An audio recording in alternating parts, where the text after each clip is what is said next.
Welcome back to episode 45 of The Hunt. Today you're joined by your hosts Aiden, Benny and Cake. Hello. I'm very happy to see Cake is catching on big time. Yeah, Cake. It's good, eh? It's taken the gym by storm. It's taken the powerlifting community across It's Australia really by storm. Yeah, I posted my Perth Cut recap and the entire comment section is just cake. Yeah. The real question I want to ask though, did you get to eat cake after comp, mate? Fucking Before and after. Benny knows. We touched on Benny this knows. last week. Yeah, actually. we did actually. Yeah. Plenty of cake to be had. Exactly. Plenty. Um, It was good. Speaking of cake, we've got some squats to look at today, some deadlifts and benches.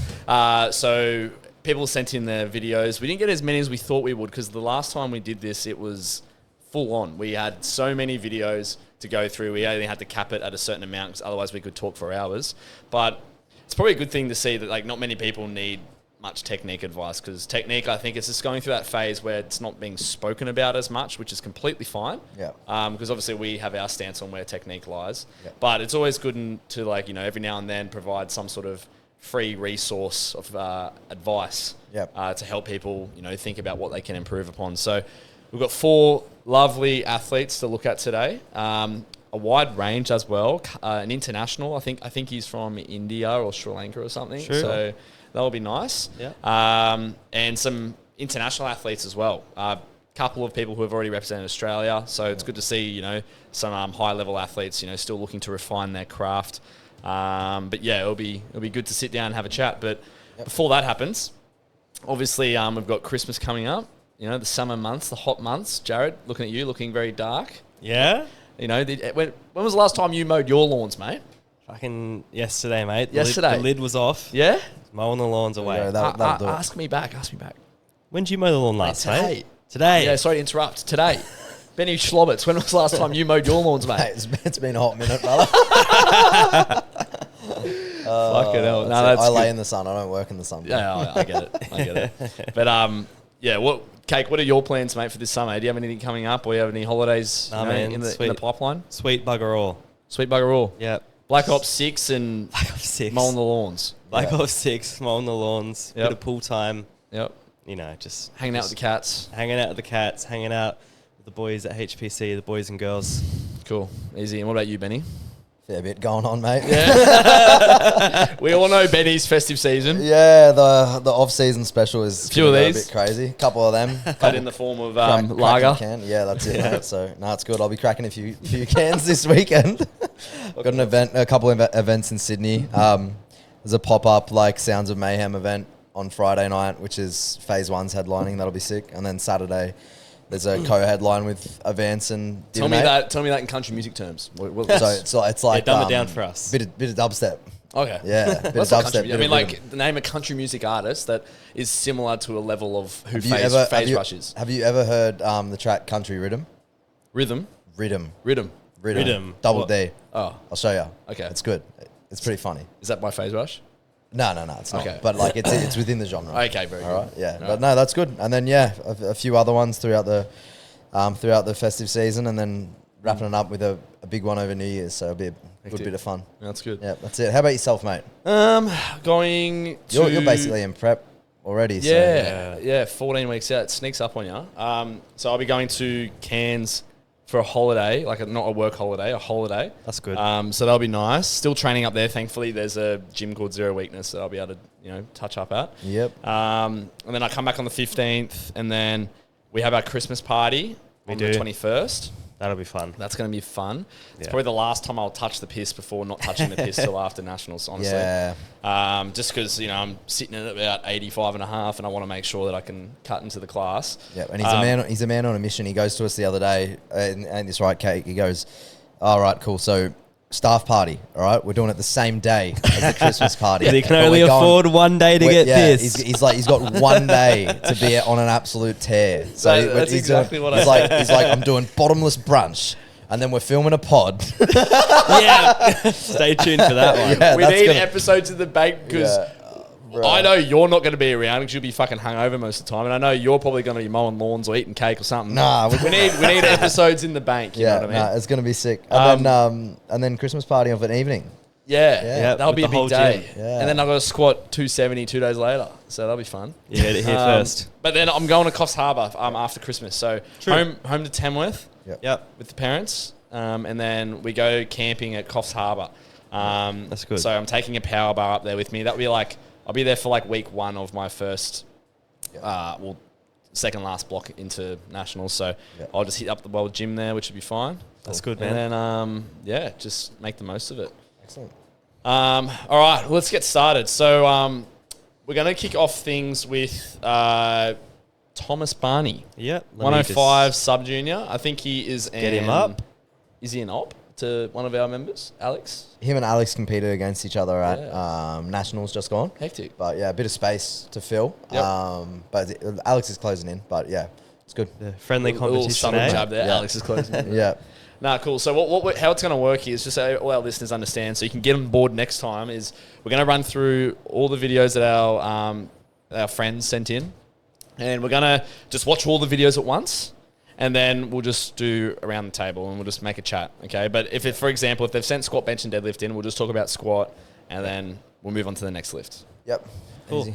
All right, so first up, squat, Thomas Barney. What's this, 2-4, right. 190? 190. Ready to go? Ready to go. All right, let's play. Ooh.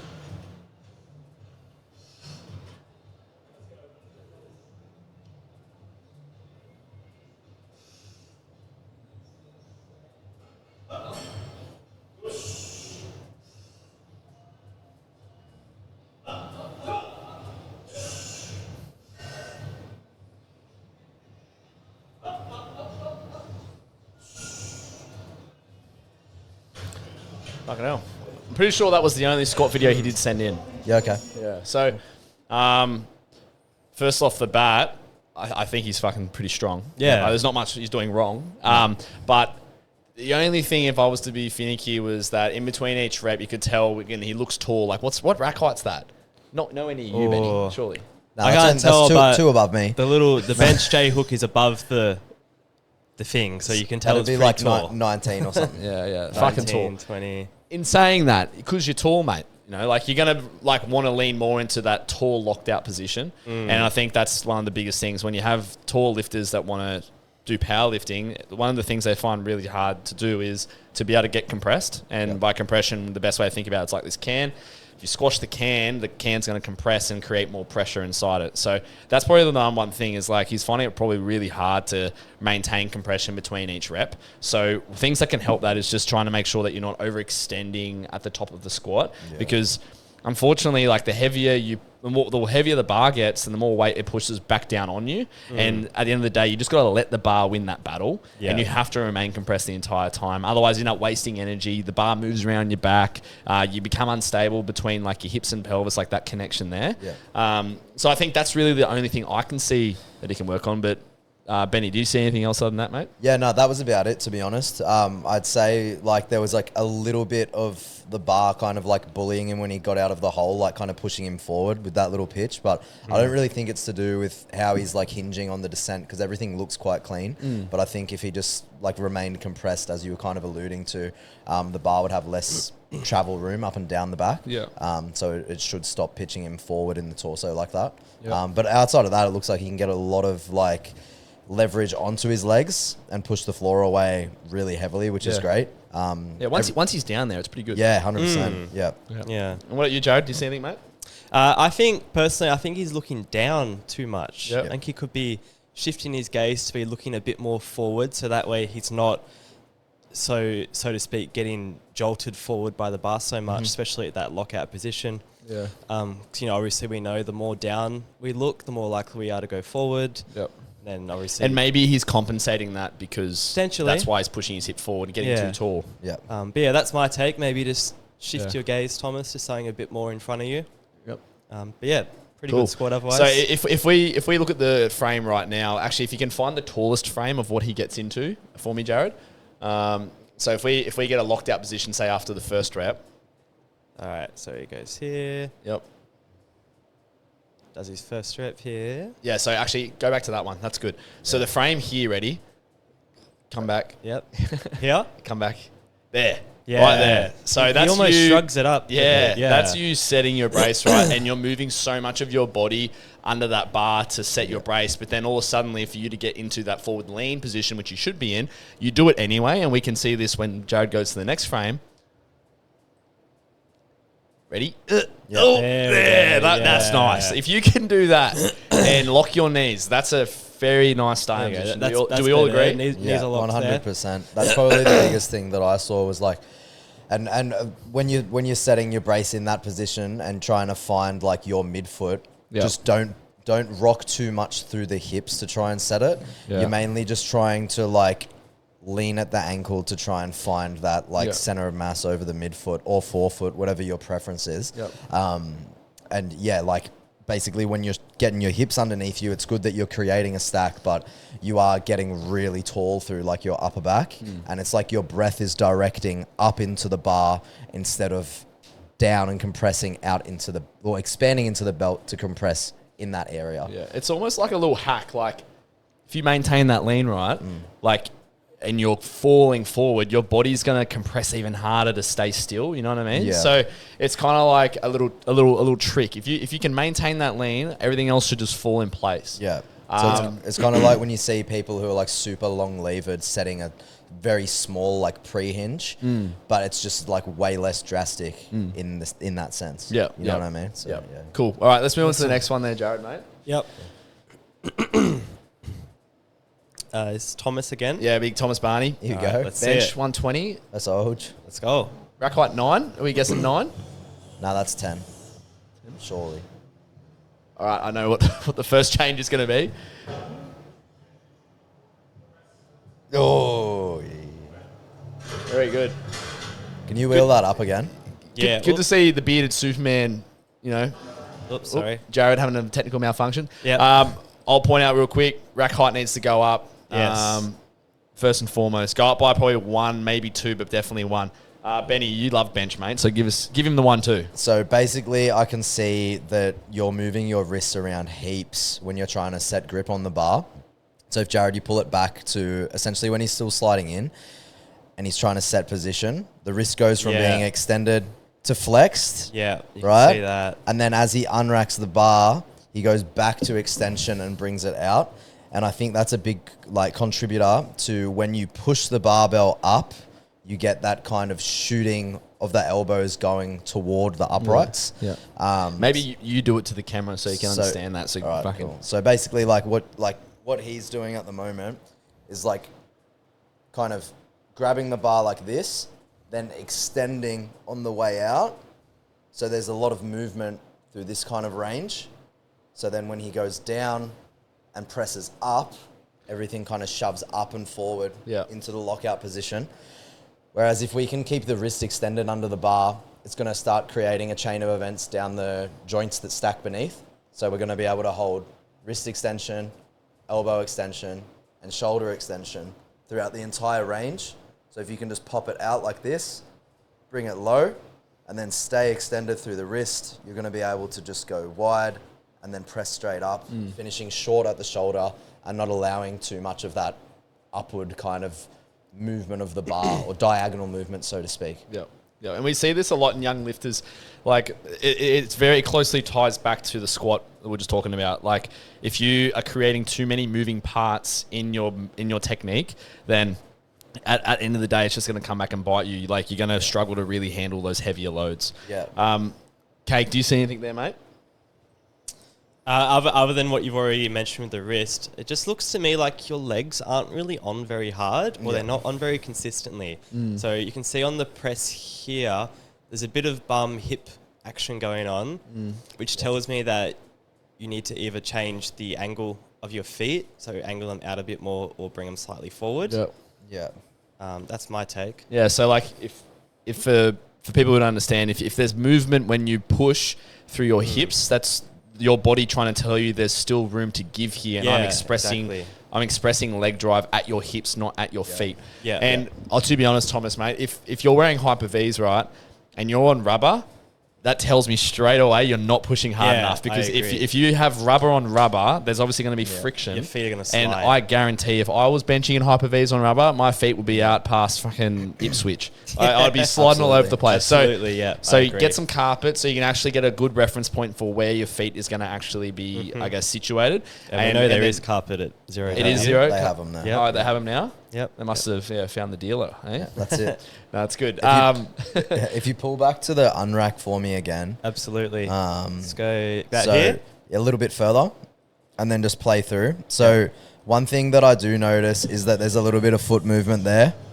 So as you're sliding in, you've created all of this leverage and high hip position, but because your foot kind of shimmies out of position right here, yeah. that's losing your legs and all of that tension you've created during that entire sliding process. So if you can just keep them planted down on the floor and just have them exactly here. So use this as a reference point, set your feet there, and you can get on your tiptoes to kind of shoot your hips up if that's what creates more of an arch and more leverage for you onto the back of your neck or shoulders. But what you want to do is make sure that they're staying essentially glued to the floor the entire time. Yeah, I agree with that. And that's going to allow you to not only hold more leg drive throughout the entire bench press as you're moving the bar, but it's going to allow you to put more leg drive into the unrack, which is going to help with essentially everything that we've just kind of discussed there. Yep.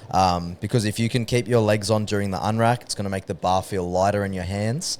It's going to allow you to create more of that extended position, more of a forward rib cage.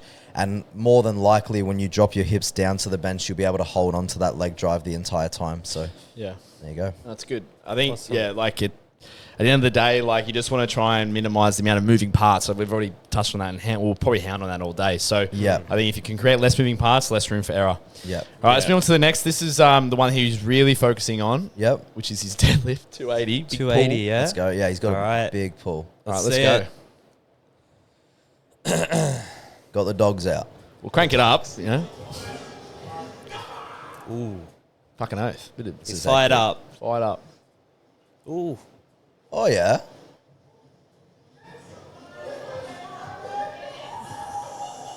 Can we play it again, please? Yeah. Oh, oopsie days. All right, let's go to about here. This looks like Alex Hayes' pull. It does. The Griffin rip. Yeah. Yeah. I love that I can actually see his feet, like, and see what Yeah. they're doing. Yeah. Hectic feet, good flat feet, good for deadlifting. Yeah. But go back to the starting position, and then press play just in real time. Thank you. Yeah. All right. Look, inherently, there's nothing wrong with this. All right. Yeah. Yeah. Just it's classic grip and rip. Yeah. Fast off the floor, hard to lock out. Yeah. So if you're getting fast off the floor, you're most likely going to be losing position to compensate for the fact that you want to be fast off the floor. That's like the trade off, right? Yeah. Like if you want to be quick off the floor, you've got to give up a bit of position, Yep. which means that the lockout's going to be harder. So for you to improve this, you can either keep doing what you're doing, but the problem is that the needle keeps moving along with you. You're going to find that you're going to have the same sticking points, the same technical breakdown, the same issues. Or you could go the other way and actually learn how to hold better position off the floor. So things like pause deadlifts, 3 counts to the knee, fantastic variations to train like this sort of deadlift, like this deadlift style. But like I said, like there's nothing inherently wrong with the technique. It's just that you're going to be running into the same issue for a very long time if you don't address it. And you don't want this like hard lockout position to be the hardest thing about your set all the time, because this is not a strength limiter. Like this is a positional limiter. Like, Yeah. like you're losing hip extension, or sorry, you're gaining more hip extension by yanking it off the floor, and therefore you cannot express it at lockout because you used all of it to fucking fly the bar up to your knee. You know what I mean? Yeah. So I think that's really the only thing. So those two variations are great, focusing on maintaining good lumbar extension, good hip flexion, and making sure that like you're maintaining that as you get knee extension to move the bar up. Yeah. I think the only other thing that I'd pick up on here is if Jared can pull back a little bit. Just so Absolutely. basically when he's like going to mid shin. All right. And then There? just there. Yeah. So as you get past here, I can see that your focal point starts to change drastically, just meaning like where you're looking. So one of the biggest things that I find with a lot of deadlifters who struggle at lockout is that they basically go to rush the lockout, and in turn, because they're so keen to get there, they start looking up, and that's essentially just going to start shifting their center of mass back because you're throwing your head back. But look Yeah. what's happening as a result of that. So Jared, Yeah. you go back to that frame. at the point that you lift your head, look what happens to your shin angle. Yep. Right, so we see he's looking down, and then Shins go straight because Yeah. your head's going back and your eyes are Yeah. looking up. Center And of mass shifting. As soon as your center of mass goes as well, you typically are going to lose your ability to push into the ground, and it's going to become a much more of a pulling battle to lock that deadlift out. Yeah. Yeah. Which is why you kind of find that a lot of people who struggle at lockout just need to learn how to stay more consistent with their patience in the push the entire time. And all of a sudden you'll have this seamless kind of action where the knees extend and then the hips just follow, which is ideally what you want. And that just kind of comes back again to what Aiden was saying with those variations where you have to Stay really over the stay bar. patient over the bar Yeah. with a pause or a 3 count to the knee, that kind of thing. And while you're doing those as well, if you can really affirm that focal point across the room, and because we brought this up on both squats and deadlifts, an easy like cue that I give people often in the gym, especially when we've got calibrated plates around, is if there's a weight tree in front of you or something, just stare at a letter on the plate the entire time. It's the exact same cue I give. Yeah. And that is just going to basically sort you out. And if there's not something of that nature, you can find a substitute. But Yeah. if you can pick something and stare at it the whole time, it's going to allow you to balance, which is going to control your center of mass and allow you to consistently push. Yep. Jared, anything, mate? Not much more to add. Just you stay more over the bar. Yep. It's Thing funny is, like, because it's always less moving parts, right? Yeah, Like- absolutely. Like, Yeah. so many people come to you looking to move differently or move better. Yeah. But like literally, it just looks like you've just got so many different moving parts happening that we're just trying to strip it back, simplify it, make it Yeah. easy. Let's watch the I, the volume set real quick. Yeah. Yeah, I just very quickly, I did also notice that after he locks out, his shoulder does kind of roll forward, but Losing grip, maybe. actually, yeah, he is losing grip there. Yeah. But I don't know if that's just because he's looking around at his mates or not. But Yeah. but yeah, just something to That's keep fine. aware of there. The grips pulling your shoulder forward. Yep. All right, next one. Yep. It should be all much very similar stuff here with He's got the shoes on volume this set. time. Yeah. Same thing. Yeah. Yeah. He got forward there. Yeah. Fucking strong. Man, he's strong as Yeah. a. So I just strong. had the same He's thought. just Like, muscling through it. Yeah. Like Yeah. the fact that you're just All right. that you're strong enough to just get through it. Like, it Yeah. just doesn't matter. It's pretty You sick. know what I mean? But that's where like you'll see that like I don't know your top double or triple are probably very close to your top single. Yeah. You know what I mean? Yeah. Just because like for you to get that extra like 20 kilos discrepancy between your single and double, that's going to be like the technique difference really. Yeah. All right, let's go to the next one. Yep. Oh, Look you. Oi. My man. All right, Yeah. let's let Jared watch this one. Jared's got a soft spot for this young Chinese man. Very good mate of mine. All right, let's go. Oh, a little bark.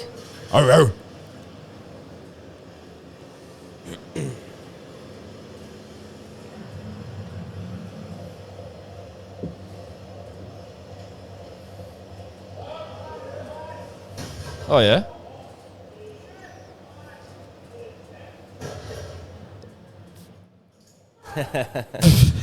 Let's go. Look, honestly, pretty good. I've fucking nothing to say. Eh? Yeah. The Nah, I got nothing. That's like sick. That's Pretty really textbook. good. Yeah. Literally, the only thing I was saying, I think I've mentioned this to Will a couple of times before, is, obviously we're mates, is he holds the bar really low. Left hand. in I his- saw that. Yeah. Yeah, really low in his. And I know he's had grip issues before. I think he dropped his third pull at Junior Worlds. I think he's also had grip issues at First Nations last year. Yeah.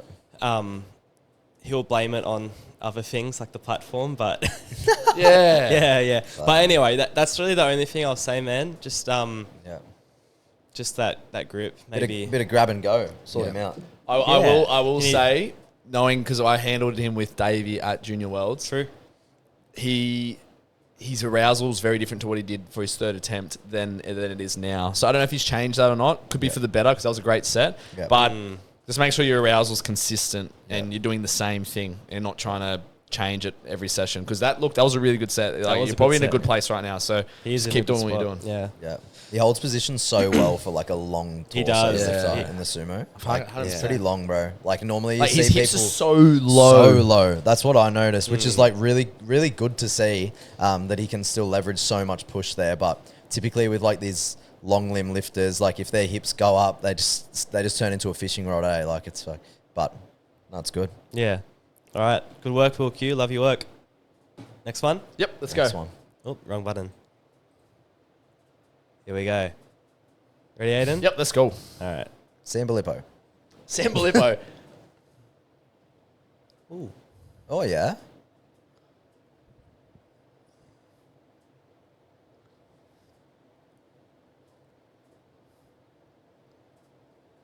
That's actually nice. Yeah. It's not bad. Oh, How much weight's that? Is that 2 yellows? yeah, 2 yellows. Should let it play out. Hang on. One, 200, 210, 230. Is it 230? I think so. Yeah, I think so too. Go back to the start, sorry. So this is Dinesh. He says Dinesh, okay. Yeah. he just wants a general view on how his deadlifts look from the point of view of a high level coach. One thing I have been having a problem with is using my quads more at the start of the pull. Yeah. All right, let's probably go to the front view then. Yeah, Yeah. it's very easy Yeah. to see that from here. This Yeah. is like the best angle because the Alright. side view looks really good, and then you see this and you can see it. Yeah. All right, I can already see it. Yeah. Yeah, me too. Yeah. All right, well, Benny, you called it first, mate. What do you Oops. think? Oh, Wrong yeah. one. I can. Personally, I just reckon he needs to lift more like Will Q. Yeah. He just obviously not that drastic because Yeah. he's got a much shorter torso, and I think that's why he can adopt this position and still produce a lot of force quite well. Is because you can see how long his arms are short torso. Like he's in a pretty good position, like leveraging a lot of like IR. But I definitely think that he'd benefit more from getting lower. Yeah. And this is obviously going to depend on what his capability is like at the start, because if he's used to pulling like this, he's probably going to find that when he loads up to his capability currently, his hips are just going to shoot up straight away. Yeah. So he's going to have a bit of a teething phase where he's more patient with the bar leaving the floor for one, but then also maybe pulling back the load a little bit just to train that like more knee extension biased sumo deadlift. Yep. So he can leverage more quads. Yep. Because you can kind of see, especially from this angle, it just looks like he's doing like a sumo RDL. Yeah. Essentially. So from my perspective, a couple of things that are going to help are just getting lower at the hip so that you can basically get more out of your quads and use more push. And then the other thing is going to be making sure that you're biasing a lot of forefoot so Yeah. that you can stay there instead of getting shot back or hips up in the air. Yeah. Which is basically just going to look like for you, mate, trying to keep your big toe planted down firmly, feeling the ball of your foot and pushing through those points of contact into the ground. Yeah, like you could go either way though as well. Like you could be like, okay, you could drop your hips, or you could just get your knees more forward. So, and it's gonna keep your hip position relatively the same to what it is now. But that means that you're gonna probably have to push the bar further away from your shin, Yeah. and that means that like you're gonna have room to push your shins over the bar. Yeah. And I think that will just force you to have more delayed knee extension, which in turn is going to force you to hold knee flexion for just a tiny bit longer. And obviously we know the quad is a massive knee extensor, so Yeah. that's going to be utilized through that portion of the range. So yeah, there's two ways you could do it there. You could try dropping your hips a little bit lower, or you could try giving yourself more room between the body and the bar, and then getting more forward knee travel, forward shin travel to create more delayed knee extension, which is going to utilize your quads more. Yeah. But in saying that, like, I think you are locking your knees too early here. Yeah. Like your shins go from being relatively angled to completely straight, like as soon as the bar breaks the floor, and that's why you probably do not feel your quads. So things that can help that, like I really like delayed knee extension on the belt squats. So just doing a belt squat or a leg press or a hack squat or a pendulum squat where you forcibly lock out with a soft knee, and it just forces you to stay on your legs like during the entire set, or rep, range of motion, however you want to look at it. Yep. Other things you can do as well is 3 counts to the knee. Just forces you to keep the knee bent for over a longer moment arm. Yep. But another one that I find really helpful as well is floating deadlifts. So keeping, I guess, again, extending the moment arm for where your legs need to be utilized through a descent and an ascent. But again, that could be a little bit tricky if you aren't doing it correctly, because you could like change the way that you actually move because you're adding an eccentric portion to the lift. Yeah. But yeah, that's what I see. So there's two angles you can look at it there. You could try either way. One might feel better than the other. Obviously, it works well for Will Q, who you saw before. Yep. But that's the other lens that you can look at too. Jared, do you see anything? I agree with you both. I'll just touch into it a little bit more. I think something that could help him if he wants to get his hips a bit lower is a little bit more external rotation at the knee joint and the femur. Yeah. Probably also at the feet as well, just to allow for it or to connect well. Yeah. Just opens up that hip range a bit more to get lower. Probably help keep his shins in a more over the bar angle as well. Yeah. But the other thing I want to touch on as well is how he's setting his foot pressure. So if we just scrub through it here, he pulls his foot back heel like toe, that yeah. and then goes into it. Yeah. And then if you notice rep to rep, he moves his foot around. Yeah. See there? Probably we because the bar might be bouncing around. He's on an Olympic weightlifting platform. yeah, Yeah. actually that's true. That's true. Yeah. And that's a big Fair sumo point. thing. A lot of people move their feet around, eh? Yeah. Yeah. I know I do. I definitely, I agree with what you're saying about like basically opening up the hips by pushing the knees out, because kind of like I alluded to at the start, he's got really good like access to be leveraging like force through that like IR kind of system where you can see like his knees are like coming essentially together to produce force, which is really good for him to get a lot of out of his adductors and like pushing muscles. But if we can cue him to go out so he can then come in, he might find a bit more success with creating position and then producing force off the floor with that push. But Cool. All right, well, there you go, mate. Enjoy that. Yeah, good. There you go. Pretty good deadlifting otherwise. Yeah, pretty fucking yeah, good. not bad otherwise. at Yeah, all. very strong. Not by any means. Look like a light lifter too, so yeah. it's pretty good numbers. All right, let's move on to the next one. All right, before we start, Yeah. so I've just got to read what Rachel Elms has said here. So she said,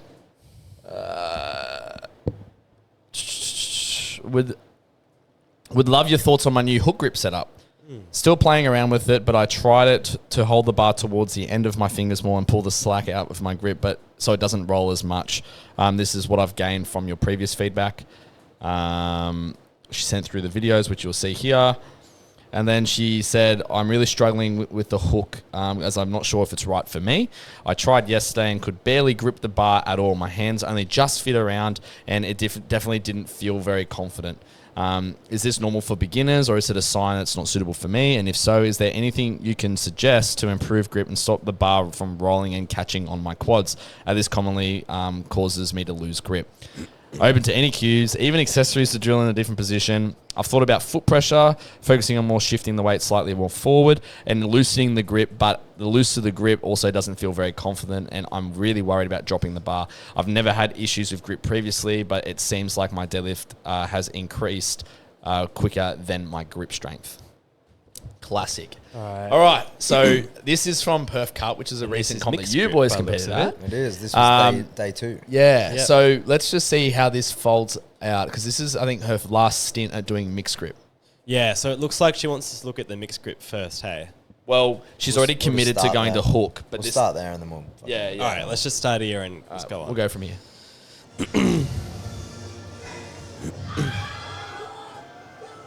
Oh, wow.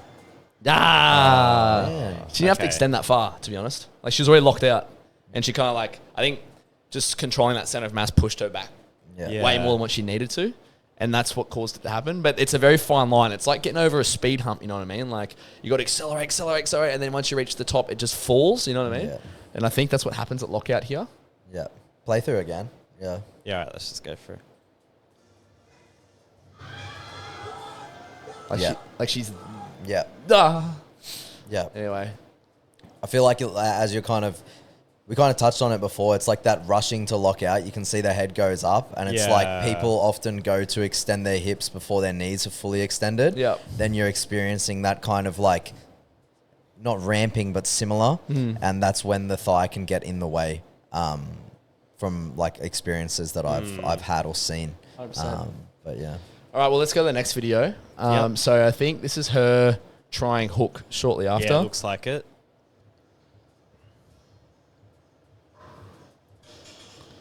All right, so obviously that's way lighter, but yeah, go to Yeah. the next video because she sent through a couple Okay. from memory. So that bar looks thick as fuck. That doesn't look like a power bar to me. Does that look like a power bar? No. It Nah, looks not like an because of the attempt bear- at a of the power bar. bearings. It looks thicker than usual. You know what I mean? You reckon? Maybe she's got little hands. Yeah, it could be.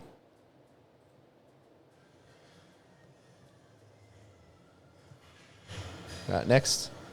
Yep. In the hyper V's, fucking Gonna hell. say that, yeah. Okay, I don't mind this, but Yeah. over grabbing, playing with it. Yeah. No chalk. Okay, that's good. Go next one. Sorry. Yep. Okay, yeah, I can see what's happening here. Chalk here. Go next one. That's it. Okay, Oh, that's it. go back to that one because this is the one that we Oh, might have to go man. through them all, but that's okay. Yeah. While you're doing that, Jared, so this is the difference, right? When you have these lifters and they start doing hook grip, they think that they have to like reach their fingers around the bar to grab onto their thumb like this, and you'll see that they flex their wrist a lot, right? Yeah. They set the hook like that, and then once they initiate the pull, yeah, the bar fucking goes, and it gets into the lower part of the thumb. She did touch on the fact that she said she's trying to think about that, Yep. but the way that you're setting it isn't how you set the lower part of the thumb. You want to go the other way. You want to go thumb around, then grab, and then that creates a relative position to where your hand will most likely be. This video here, the one that she's doing, if you play this, Yep. she actually does it really well. So she turns her thumbs in. Yeah. Right Okay. there, yep. It's that. Yeah. And then watch this, ready? Keep playing it. Her thumb goes around the bar and her hand stays straight. And then it doesn't good. move. Yeah. Right. Fingers meet the thumbs. Exactly. It doesn't move. Now go to the next one. Yep. Now watch this. Fucking the complete opposite. See how it rolls? Yeah. Yeah. So that's the thing that I would change the most is that you need to think about Yeah, right your here. thumb going forward, so you're extending your wrist like bench. Yeah. And you want to be able to meet the thumb towards the fingers in that regard, not the other way around. Because so many people do that. They go to hook, they're flexing their wrists, and all of a sudden they take the slack and their hands straighten, and then it's that slack pull that actually makes you drop it at the top. Yeah. But yeah, you're going to touch on hand, or you can touch on hands actually, like Yeah. liquid chalk, dry chalk, all that sort of stuff, Jared. Yeah, yes. I mean, if you haven't already tried this, then yeah, put some liquid chalk on first, let it dry, then set some normal chalk over the top of that. Yeah. Could be a difference. Also, brushing down your bars like in between your sets, especially if you're working out just like a heavy single or just a heavy set.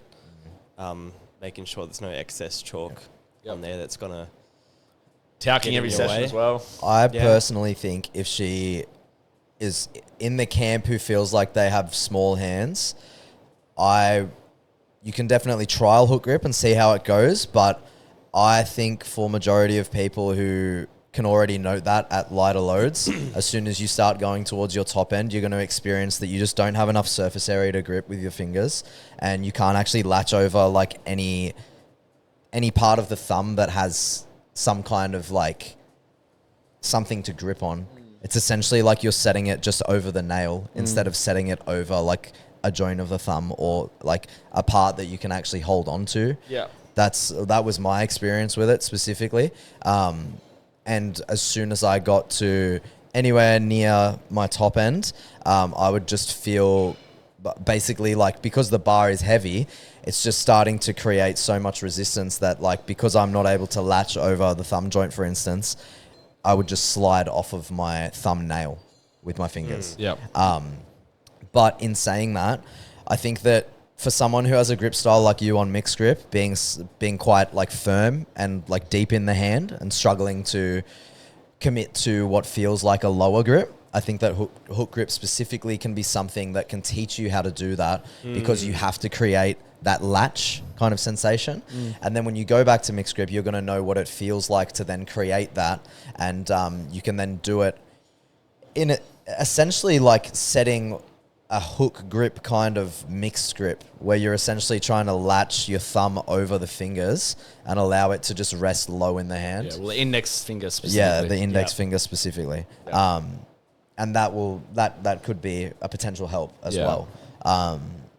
But if you haven't really experienced grip issues in the past, there's always so many low I think she was fruits. starting to. So she said that her deadlift was increasing, but the grip strength wasn't correlating. Yeah. So basic stuff you can look at is just, like doing long holds a couple times a week at the top, making sure you're holding your deadlifts for, 5 seconds minimum at lockout, doing that repeatedly. No straps. as well. No straps. Do your RDLs with mixed grip, everything. And then you can do obviously direct grip training as well in the form of like dead hangs or anything of that weighted nature. dead hangs, plate pinch holds. Yeah. So if this doesn't necessarily work for you, then there's a lot of avenues that you can kind of explore. Yeah. I think that there's a lot of validity in exposing someone who struggles with grip to their top end more frequently as well, or just higher intensities for like singles, for instance. Like I know that Aiden had a really good experience doing like a single and then adding like,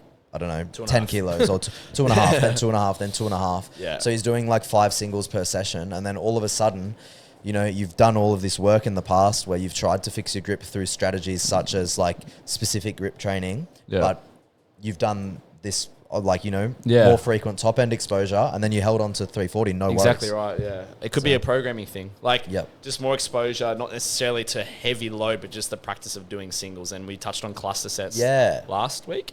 Yeah, I think something like that. We talked about clusters and resets. Yeah, clusters are fantastic. So that's what I did to fix my grip, and it was really good. So like I do like 3 singles at a repeat load, or 4 to 5 singles even.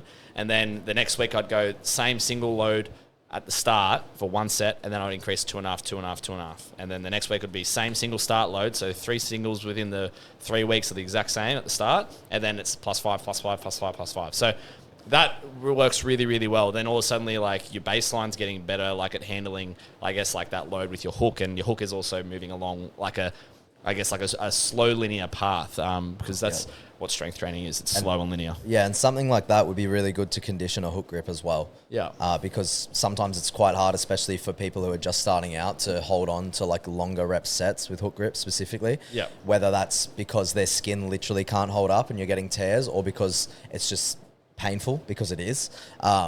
So yeah, just kind of giving yourself time to actually condition it. Yeah.